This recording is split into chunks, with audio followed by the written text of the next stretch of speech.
demandé de rester sur le cercle rouge. Je vais oser, comme a dit Sébastien, je vais sortir. Qu'est-ce qui s'est passé? J'ai peut-être enlevé ma veste.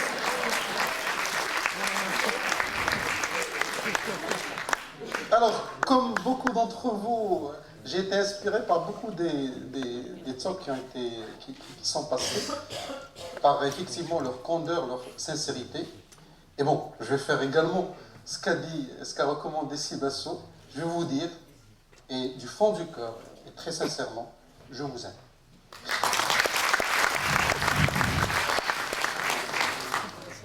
Aussi.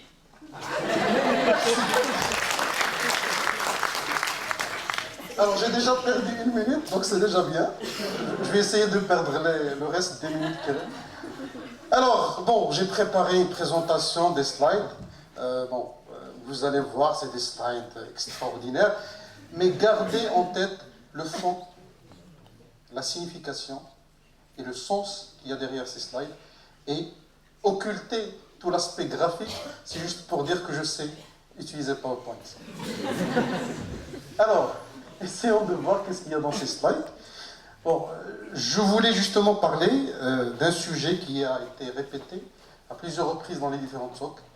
Et je crois que c'est un sujet qui est très très important pour chacun d'entre nous, qui est quelque part l'objectif ultime et quelque part ce qu'on cherche dans cette vie, c'est le bonheur et la réussite. Alors ces deux sujets, c'est des sujets qu'on répète très souvent, probablement sans signification apparente, sans leur donner un sens. D'ailleurs, dans les vœux de toutes les fêtes, on fait des souhaits de bonheur et de réussite. Alors, après, ça devient galvaudé et donc ça perd tout son sens. Je vais essayer de définir, mais c'est ma définition, vous allez devoir vous-même définir vos propres définitions de ce que c'est que la réussite et le bonheur.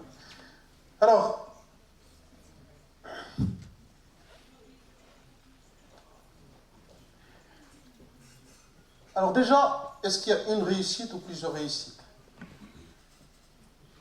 Je vais commencer par une petite histoire qui m'a souvent inspiré et que je trouve très très intéressant, qui est l'histoire d'un pêcheur. Probablement il y a certains d'entre vous qui la connaissent. C'est un pêcheur qui vit son bon chemin de vie sur une plage et il a un rituel quotidien. Donc il fait son activité principale qui est la pêche, tôt la matinée, et après il revient pour jouer avec ses enfants, pour prendre son déjeuner, il prend de la sieste après le déjeuner, et à partir de là, donc, il sort jouer avec des amis, et il partage un peu de temps avec sa femme et ses enfants, et c'est un peu son rituel quotidien.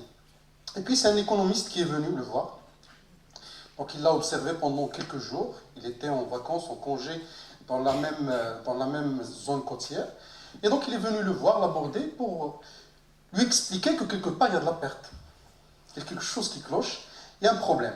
Alors, tout simplement qu'il perd trop de temps sur des activités non rentables et non génératrices de revenus. Et donc il a commencé à lui expliquer, bon voilà, vous pouvez tout simplement changer un peu votre rituel, changer votre façon de faire et ajouter un peu plus de temps dans ton activité principale qui est la pêche. D'ailleurs, la personne qui est là, c'est un ami que je connais très bien. Et donc, il a eu un bon butin, une journée de pêche. Mais en tout cas, ce qu'il a essayé de lui expliquer, c'est comment on peut générer plus de revenus, comment on peut doubler son revenu et réussir.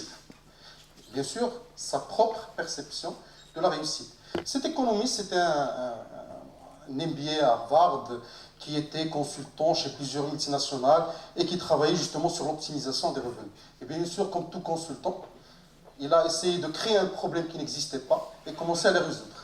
Et donc, ce qu'il a commencé à faire, c'est de dire, bon, vous pouvez, je suis moi-même consultant, donc pour les gens. Donc, qu'est-ce qu'il a commencé à faire? Donc, il a commencé à imaginer un modèle business. Donc, voilà ce qu'il faut faire. Et bien, il faut commencer à chercher du revenu. Donc, vous pouvez travailler donc l'après-midi et vous allez doubler au bout d'une année le revenu que tu peux avoir à partir de ton activité de pêche. Vous pouvez épargner en fait cet argent et acheter une barque qui va être utilisée pour aller pêcher plus loin dans la mer, donc avoir plus de rendement. Et donc il a commencé à lui parler un peu de ça. À chaque fois, le pêcheur répondait après. Je voulais voir qu'est-ce qu'il va avoir en in fine? Quelle est cette réussite tant promise? Et donc l'économiste, il a commencé donc à expliquer un peu tout ça. Bon, vous pouvez avoir justement une première barque, après 3 ans, vous pouvez avoir plusieurs barques, donc un vaisseau. Et à partir de là, vous pouvez créer une société, vous allez avoir des employés, vous pouvez acheter une maison, une voiture. En fait, l'exemple type de la réussite, tel qu'on la connaît, tel qu'on nous l'avons dans les médias, tel que nous l'avons dans les séries à n'en pas finir. Et donc, à chaque fois, le pêcheur disait après. Et à la fin, donc, l'économiste, il s'est résolu à dire qu'à la fin, je peux prendre un congé d'une semaine, peut-être même 2, et venir à la côte, donc dans une période, dans une région côtière, pour tout simplement vous reposer, jouer avec tes enfants, jouer avec tes amis, sortir avec tes amis et partager du temps avec ta famille. Le pêcheur, bien sûr, il lui dit, c'est ce que je fais déjà aujourd'hui. Et vraiment, ce qui est inspirant ici, c'est de dire, très souvent, le bonheur, la réussite, c'est à portée de main. Très souvent, c'est quelque chose qu'on vit et à laquelle il faut avoir plus de perception, à laquelle il faut porter plus d'importance et mieux comprendre que c'est un peu ça, donc le bonheur et la réussite. Alors, juste 2 citations, un peu des anecdotes également. Ma femme et moi avons été heureux 25 ans. Et puis nous nous sommes rencontrés. Ça, c'est une citation de Sacha Guitry. Alors, une autre citation, la réussite pour un homme, c'est d'être parvenu à gagner plus d'argent que sa femme n'a pu dépenser. Donc, voilà, c'est juste pour dire que très souvent, ce qu'on conçoit, ce qu'on perçoit comme réussite ne l'est pas réellement. Alors, une photo qui va peut-être parler à certains d'entre vous. Ça serait une c'est la promotion 2010. Il y a des gens de 2010, ils vont se retrouver dans... Alors, plusieurs types de réussite. Réussite académique, réussite professionnelle,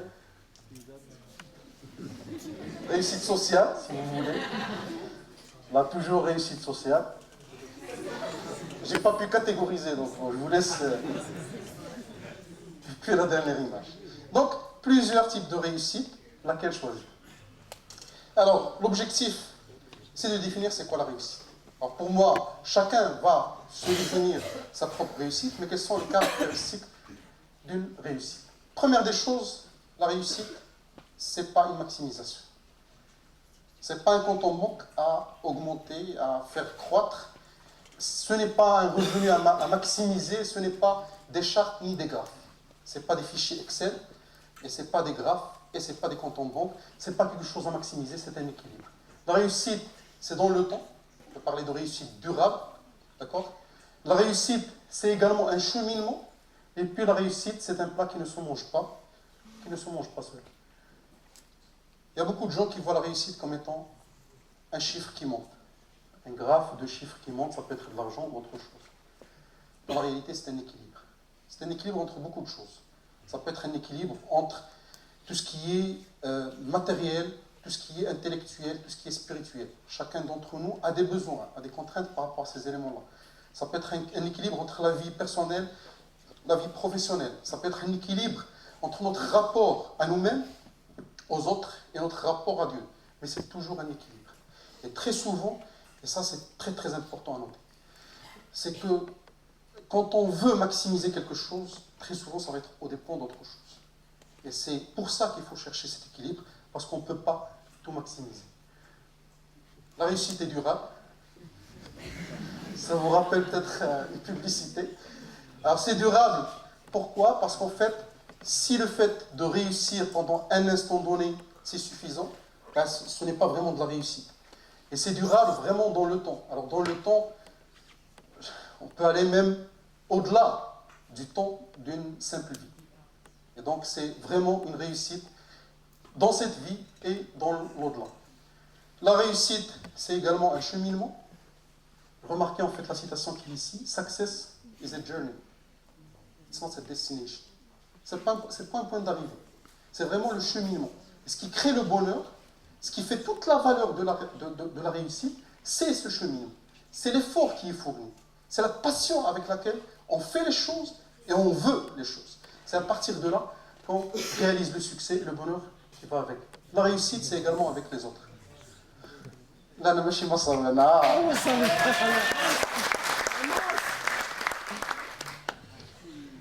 La réussite, si elle n'est pas partagée, elle n'a pas beaucoup de valeur. Elle a de la valeur à partir du moment où elle est partagée, où elle est communiquée, où il y a de la reconnaissance, et c'est à partir du moment où elle est partagée qu'on sent toute l'amplitude et la latitude de la réussite. Alors, très très important, ce que j'étais en train de dire, peut-être ce qu'on dit d'autres intervenants, au-delà de la réussite à l'au-delà. Ça veut dire, quand on veut réussir, il faut penser également à un paramètre souvent omis, souvent oublié, souvent occulté, qui est l'au-delà, akhira. Parce que qu'est-ce que vaut toute réussite sociale, professionnelle, académique, si à la fin, on se trouve en enfer? Ça ne vaut rien. Vraiment rien. Parce qu'en fait, l'au-delà, c'est l'éternité. Et quand on compare toute période de temps à l'éternité, c'est de l'infiniment petit. Et donc, toute réussite qui ne prend pas en paramètre l'au-delà, elle n'a pas de sens. Et ce que je veux dire ici également, c'est qu'il faut intégrer cette dimension. Aujourd'hui, quand on parle de l'au-delà, bon, ça commence à devenir également scientifique. Alors, c'est pas du tout technologique, c'est pas de l'entertainment, c'est pas du design. D'accord? Alors, ça commence à l'être, quelque part. Puisque, dernier numéro de Sciences et Vie, pour les gens qui ont lu, les premiers signes de l'au-delà. Peut-être que vous avez regardé également ce film. Donc, c'est également un peu de l'entertainment. Et puis, c'est également médiatique. Donc, il y a plusieurs vies qui parlent de plus en plus de l'autre. Mais malheureusement, ce message n'arrive pas et n'atteint pas nos consciences parce que très souvent, on est occupé ailleurs. On est occupé par beaucoup de choses qui vraiment ne sont pas prioritaires et qui nous occultent cet aspect très important. Maintenant, comment réussir? Il n'y a pas de recette.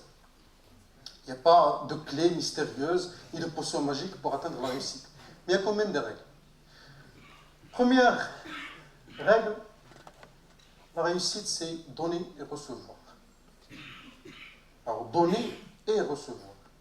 D'ailleurs, remarquez qu'aujourd'hui, de plus en plus, même au niveau des réseaux sociaux, même au niveau de l'Internet, la réussite, c'est quelque part le nombre d'amis. C'est le nombre de connexions. D'accord? D'ailleurs, il y a des gens qui affichent les 500 ou 1000 connexions, et ils sont très fiers de ça. Et donc, quelque part, on est en train de chercher une réussite. Mais dans la réalité, cette réussite, c'est à partir du moment où on donne et on reçoit. Et plus on reçoit, on donne. Remarquez d'ailleurs, ça c'est très intriguant. Et donc, صحابي الفلوس يعني ماشي عرفتي داك القضيه ديال قال لك كاين شي وحدين خانزين فلوس شي وحدين خانزين وصافي ما عندهمش دونك هذوك اللي عندهم الفلوس بزاف ابخي كاع داك لو باركور par quoi il le termine شنو كيرجعوا كيديروا commence à faire de la charité à l'aboutissement ديال كنتكلموا مثلا بحال دابا les milliardaires, les archi-milliardaires américains, Bill Gates et compagnie, ils ont donné la moitié de leur fortune en charité. Et donc, on s'aperçoit à la fin du parcours que donner, c'est plus important que recevoir. Et que plus on donne, plus on reçoit. Réussir, c'est vouloir plus que pouvoir. Très souvent, on associe la réussite au pouvoir. Et dans la réalité, c'est le vouloir. Il y a une citation très très intéressante que j'aime beaucoup de Corneille dans un livre qui s'appelle Le Cid. Très très très intéressant, très inspirant. Il dit « Avec son péril, on triomphe sans gloire. » Avec son péril, on triomphe sans gloire. C'est le péril, c'est le risque, c'est l'effort qu'on fournit qui fait la réussite. Réussir, c'est faire plutôt que falloir. Vraiment faire, agir plutôt que réagir. Et faire dans l'amour, avec l'amour et pas avec le devoir faire. Il y a aujourd'hui des gens qui croient que la réussite, c'est d'être un boss et de commencer à dire aux gens qu'est-ce qu'il faut faire. C'est pas du tout ça. Réussir, c'est vraiment faire, c'est être dans l'action. J'ai beaucoup aimé les talks qui ont passé. Certains pourraient ne pas paraître très inspirants, mais ils sont très très inspirants quand on y regarde de très près, parce qu'il y a des gens qui sont vraiment dans l'action, et ça c'est fondamental. C'est peut-être beaucoup plus important que ce que je suis en train de dire par exemple. Réussir, c'est être plus qu'avoir. Parce que très souvent, on perçoit la réussite en termes de ce qu'on a, de ce qu'on aura, de ce qu'on va amasser, de ce qu'on va posséder. Mais c'est surtout être, c'est ce qu'a dit Sibassou tout à l'heure, c'est vraiment être d'abord, et puis avoir. Il a qu'à avoir, mais on peut être sans avoir. D'accord? On peut être sans avoir. Généralement, quand on a l'avoir sans l'être, on tombe dans le paraître. On tombe dans le paraître, donc on commence à vouloir être, à vouloir dire aux gens ou faire dire aux gens qu'on est. Aujourd'hui, le pattern, ce qu'on vient de dire, c'est un pattern de la réussite. On le retrouve dans les réseaux sociaux. Aujourd'hui, par exemple, dans la plupart des réseaux sociaux, on dit ce qu'on est. LinkedIn, Viadeo, on est en train d'exposer notre compétence, on est en train de dire notre être. Le faire très souvent, alors le Twitter, la غلط, سمحوا لي انا راه الناس ديال 1.0 ماشي ديال 2.0, donc ce qui fait que très souvent dans les réseaux sociaux on essaie de dire qu'est-ce qu'on fait, notre statut, what you are up to. Donc c'est des choses qui permettent de dire qu'est-ce qu'on fait. On donne, on reçoit à travers les connexions, à travers les amis et à travers les partages. Aujourd'hui, la plupart des réseaux sociaux, vous avez un bouton partager. Et on veut, c'est pour ça qu'on clique j'aime très souvent. Mais ce n'est pas tout. Alors ce n'est pas tout, parce que la réussite, il faut également la percevoir comme étant quelque chose que nous devons à Dieu et que nous dédions à Dieu. Effectivement, même si on met tous les paramètres de l'autre côté, c'est la volonté de Dieu qui fait qu'on réussisse. Alors, bien entendu, il faut faire également tous nos efforts, il faut fournir avec passion tout ce qui est nécessaire, mais il y a également la volonté de Dieu. C'est pour ça qu'on dit chaque jour dans la prière Iyyaka na'budu wa iyyaka nasta'in. Donc, on dédie ce qu'on fait à Dieu et on cherche son aide, on le doit à Dieu. Remarquez que dans le Coran, on parle de la réussite. On parle beaucoup de la réussite et on parle également du gain. On parle de muflihun, on parle du fa'izoun, ou fawz. Et très souvent, c'est avec la formule laquelle wa ulaika humul muflihun. C'est pour dire que très souvent, on pense que réussir, c'est ailleurs. Dans la réalité, c'est autre chose. Et donc, il y a beaucoup de versets du Coran.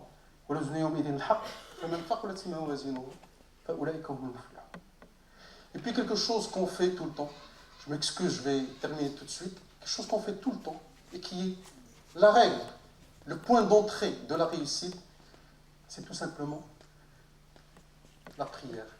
Parce que l'appel à la prière, qu'est-ce qu'il contient? Il contient une formule très très intéressante. Hayya ala salat, hayya ala falah. Je vous remercie.